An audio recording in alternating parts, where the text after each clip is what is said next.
कई तरह के रिएक्शंस भी सामने आए हैं। सियासी रिएक्शंस की अगर हम बात करें तो बीजेपी लीडर कविंद्र गुप्ता ने यासीन मलिक को उम्र कैद की सजा देने के फैसले का खैर मकदम किया है। इन्होंने कहा कि यासीन मलिक ने खुद ही इकबाल जुर्म किया है।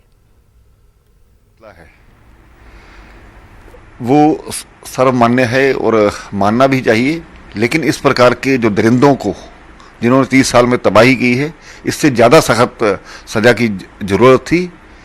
और खास करके बहुत से ऐसे केस पेंडिंग्स हैं। ये तो टेरर फंडिंग का मामला है, लेकिन जो अपहरण, हत्या, इस प्रकार के जो कई इन पर केस पेंडिंग हैं, उसमें मुझे उम्मीद है कि आने वाले समय में इससे भी सख्त सजा इनको सुनाई जाएगी।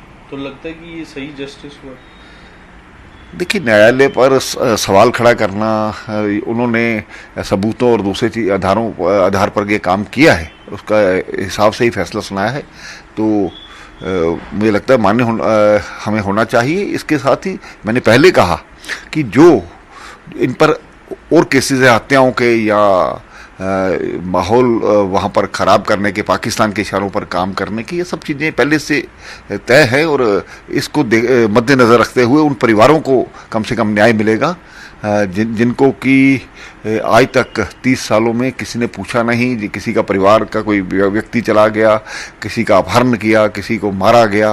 ये जो अपराध हैं जब साबित होंगे तो निश्चय ही इससे भी सख्त सजा होनी ही चाहिए। तो अभी टेरर फंडिंग का और हवाले का मामला है।